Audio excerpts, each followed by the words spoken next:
Hey there retro gaming fans, welcome back to my channel where we dive deep into the world of classic gaming. I'm Professor Retro and today I've got a special treat for you. We're looking at 11 of the best NES games of all time. From timeless platformers to unforgettable RPGs, the NES is home to some of the most iconic games ever made. Whether you're a seasoned gamer or new to the retro scene, these titles are a must-play for any collection. So grab your controllers, blow in those cartridges, and let's jump right into it. Here are 11 of the best NES games that define a generation and continue to bring joy to gamers everywhere.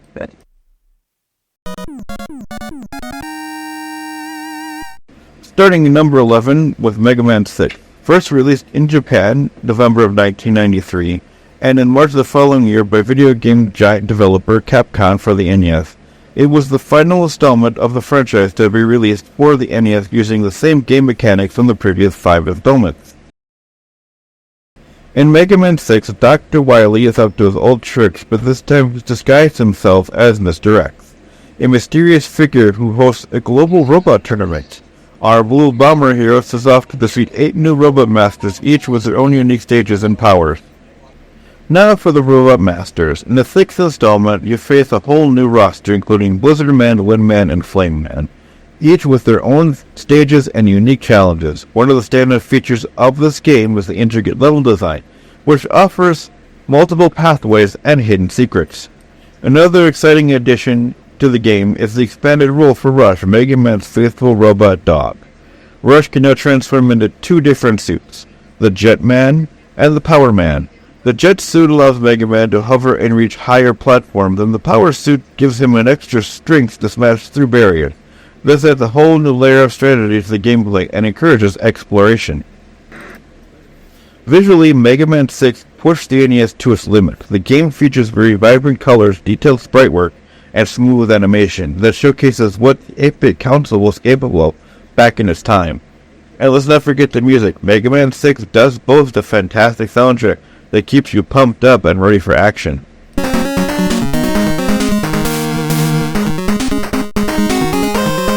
Mega Man 6 took everything the fans loved about the previous games and added a new twist, making it a must-play for any retro gaming enthusiast. Despite being overshadowed by the Super NES era, Mega Man 6 remains a testament to the creativity and innovation that Capcom pours into their games.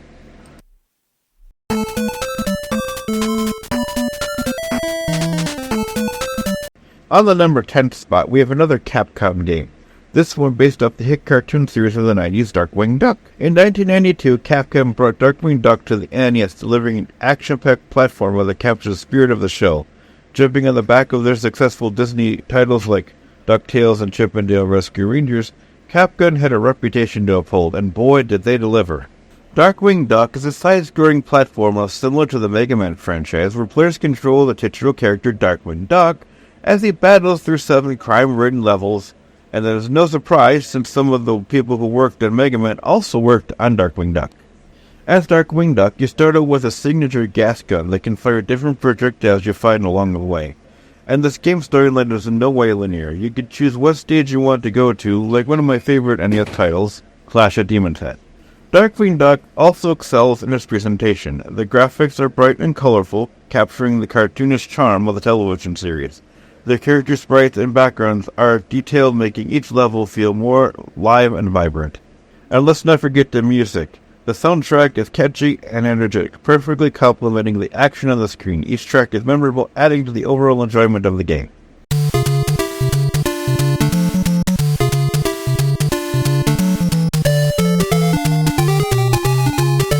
Darkwing Duck often flies under the radar when discussing classic NES games. It may not have the same recognition as Mega Man or Ducktales, but it stands out as a hidden gem worthy of any retro gamer's collection.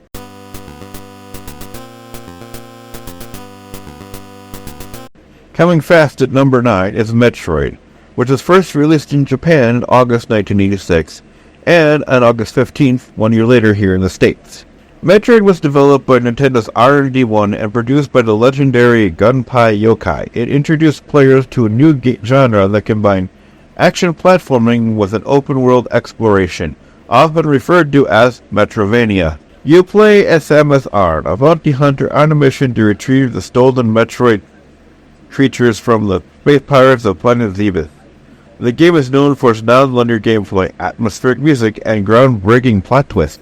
Now, if you think Metroid is an easy game to pick up and play, well, unlike most games of the time, Metroid doesn't hold your hand and take you through the whole game. This game has no map, no clear objectives, and you're trapped into a sprawling, interconnected world and then left to your own devices on where you have to go and what you have to do. I do have one piece of advice I would give you, and that is, exploration is the key. You'll traverse various environments from fiery depths of nowhere to the eerie ruins of Binstar. You'll be uncovering secrets and power-ups along the way, so upgrades like the Morph Ball, Ice Beam, and the various suits become very essential for progressing through the game and accessing new areas. Metroid's sense of isolation and discovery is enhanced by its hauntingly minimalistic soundtrack. Each area has its own unique theme, adding to its immersive experience.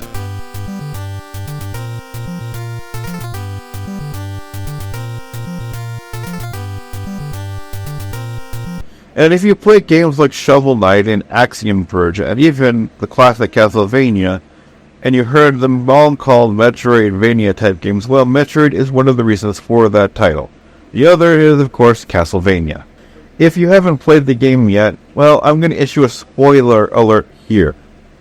Because if you make it to the end of the game, you find out that Samus is actually a woman, which at the time was a groundbreaking concept in the game. Metroid has spawned its own legacy over the years, with Super Metroid for the Super NES. But for those of you GameCube fans, you get another great installment in the franchise with Metroid Prime.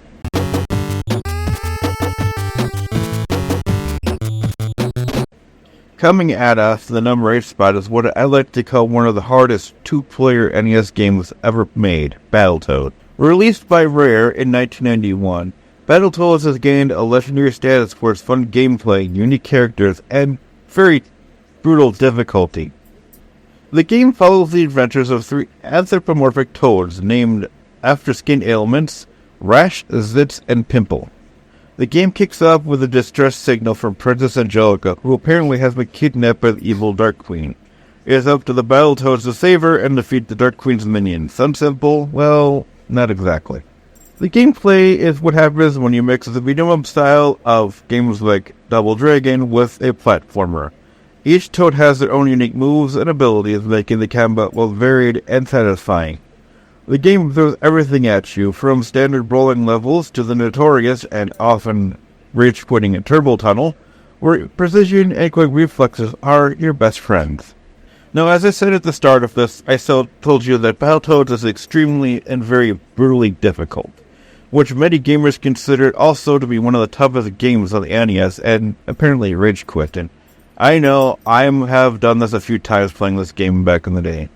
The Turbo Tunnel alone has crushed the spirits of countless gamers, including myself. But don't let that discourage you. The sense of accomplishment when you finally conquer a difficult section is unmatched, and you maybe not want to play it after that. Battletoads boasts an impressive graphics. The characters are well animated, and the environments are colorful and detailed. The music is energetic and memorable, perfectly complementing the game's fast-paced action. Now, as I said at the start, this is a two-player game, so teaming up with a friend in two-player mode adds a new layer of fun and chaos to the game. However, I do warn you, friendly fire is always on, so be warned. You might accidentally or intentionally end up brawling with your buddy. Battletoads has left a lasting legacy. The characters have appeared in other games, and the franchise even received a modern reboot in 2020. The original NES game remains a beloved classic, remembered for its challenging gameplay and iconic characters.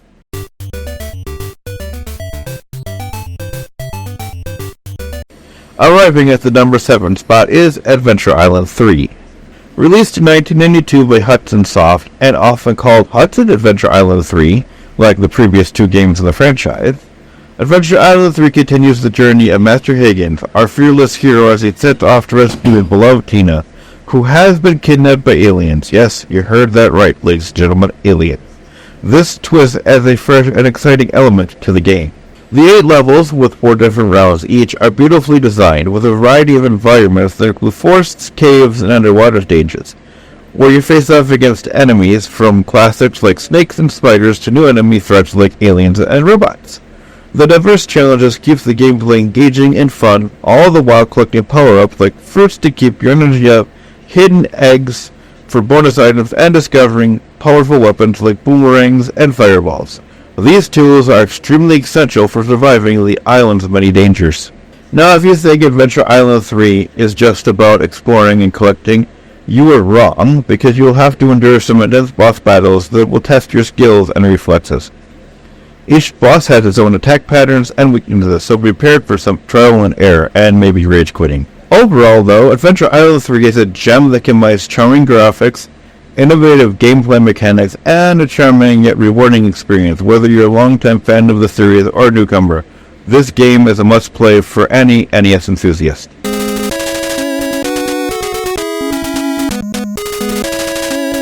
Shooting and grappling its way to the number 6 spot is Bionic Commando. Released by the juggernaut of gaming, Capcom, in 1988, Bionic Commando is one of those games where you can't jump. However, you have a mechanical arm that you use to swing through each level of the game. This is one of the main things that sets this game apart from all the rest. Why jump when you could just go gadget your arm through all the levels? You play as Lad Spencer, a member of the Federation on a mission to rescue Super Joe and thwart the evil plans of the Empire. This game features a mix of side-scrolling action and top-down map exploration, adding variety to the gameplay. Let's not forget the music, though. Bionic Commando does have an incredible soundtrack. The energetic and memorable tunes perfectly complement the intense gameplay, making each level more immersive. Yet, despite its innovative mechanics, Bionic Commando didn't receive as much attention as some other NES titles at the time. However, it has since gained a cult following and is now recognized as one of the hidden gems of the NES library. Bionic Commando's unique gameplay has influenced many titles over the years, and has even saw a few re-releases and remakes, including the 2009 reimaging for modern consoles. Its legacy continues to inspire gaming developers and entertain retro gamer enthusiasts to this day.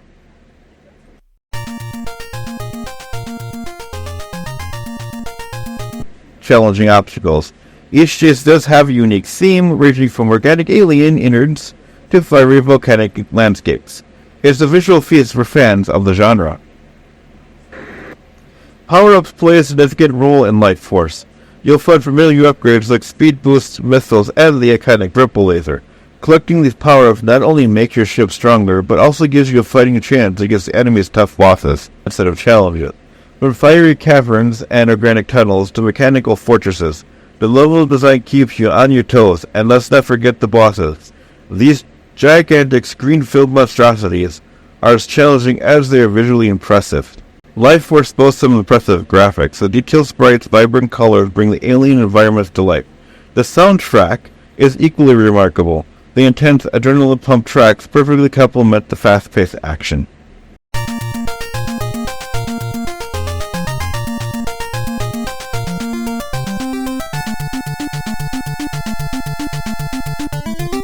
Life Force has left a lasting legacy in the world of shoot-'em-ups. Its innovative gameplay and cooperative mode has inspired countless games in the genre. Konami sure has a knack for creating challenging yet rewarding experiences that shines through like this in classic titles.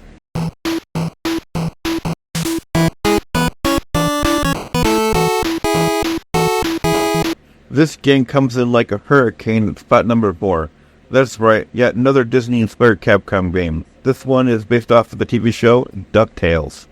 Released by Capcom in 1989, Ducktales is based on the popular animated TV series of the same name. It quickly became one of the most beloved NES games on the NES. But what made Ducktales stand out of a sea of all the other platformers? Well, at its core, Ducktales is a platformer with a unique twist. You play as Scrooge McDuck using that trusty pogo cane to bounce on enemies and obstacles. This pogo mechanic isn't just for show. It's essential for traversing the levels and fighting hidden treasures. Ducktales' non-linear gameplay allows players to choose from one of 5 levels to tackle. Each level is packed with secrets requiring keen exploration and clever use of the pogo jumps. And each level in Ducktales is beautifully designed, each with its own distinct theme and set of challenges. From the dense jungles of the Amazon to the icy peaks of the Himalayas, and let's not forget the iconic moon level with its unforgettable music.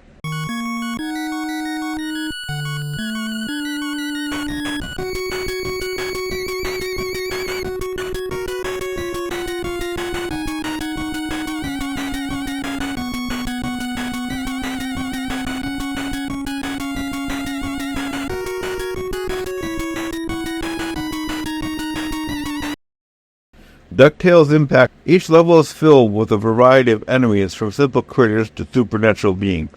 However, at the end of each level, Scrooge McDuck faces off against formidable bosses, adding an extra layer of challenge and excitement. But defeating these bosses and collecting the treasures is key to progressing in the game, and ultimately proving that Scrooge McDuck is absolutely the richest duck in the world.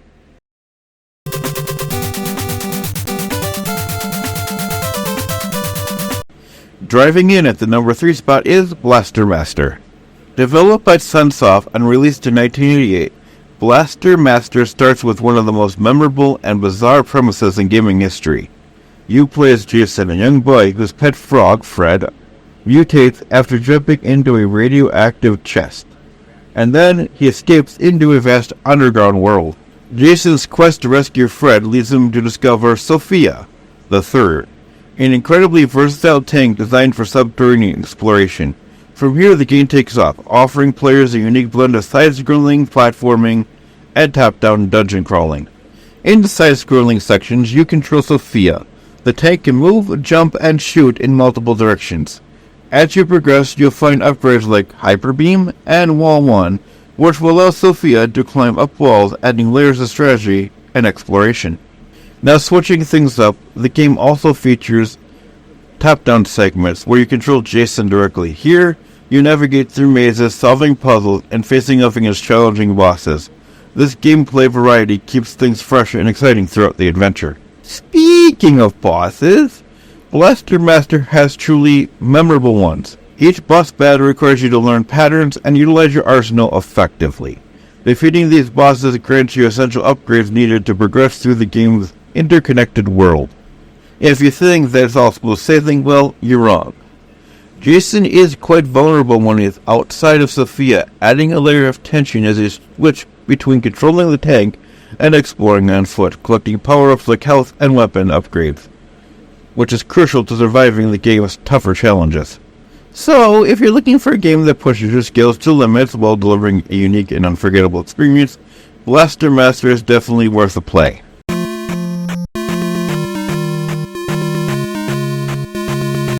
Dungeon crawling its way to the second spot as Legend of Zelda 2: The Adventures of Link. Released by Nintendo themselves on January 14th, 1987, The Adventures of Link is the second installment of the Legend of Zelda franchise. Here you play as Link on a quest to awaken Princess Zelda from a deep slumber caused by a mysterious curse. Unlike its predecessor, the sequel introduces RPG elements, including experience points and leveling up, which was quite a departure from the original's top-down gameplay. The gameplay combines side-scrolling action with RPG mechanics as Link traverses a sprawling overworld filled with towns, dungeons, and monsters. Combat requirements precision and skill as Link can jump and attack in multiple directions. You need to master the timing on your attacks and block to survive. You also visit towns where you can interact with NPCs, learn spells, and recover health. The towns feel alive with characters sharing lore and tips, enhancing the gamer's experience. So before I end this entry on the list and go on to the final entry, I wanted to give you a bit of Legend of Zelda history. First off, in the first town you'll find a house with a strange man in it. Then when you go and approach him, he tells you that he says, "I am Error." Now you may think this was an actual error in the programming, but it was actually a poor translation of the phrase, "My name is Error," and this was left in as a joke by the developer. And if you like the late comedian Robin Williams, his daughter was actually named after the princess of the game, Zelda. So initially it received mixed reviews. Zelda 2 has earned its place in gaming history. Its RPG elements influenced later titles in the franchise and inspired many other games in the action RPG genre. Its unique mechanics and memorable moments make it a standout in the NES library.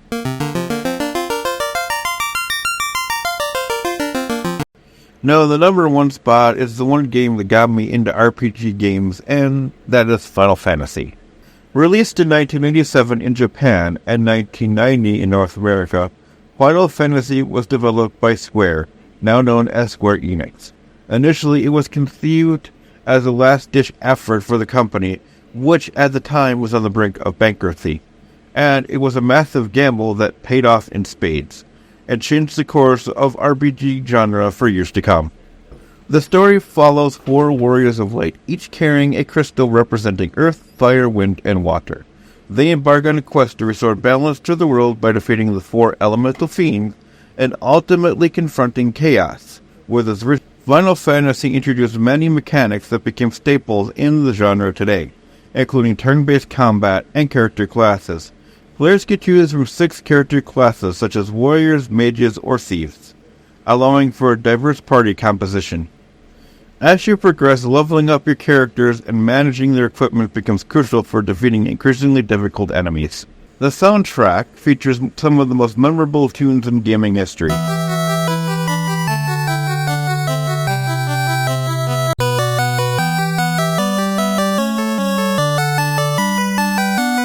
Each piece perfectly complements the game's atmosphere from epic battles to tranquil towns. Final Fantasy not only spawned numerous sequels and spin-offs, but also set the stage for what RPGs could achieve in storytelling and gameplay. Its impact is still felt today, inspiring countless games and developers. Thanks for joining me on this nostalgic journey through the 11 best NES games of all time.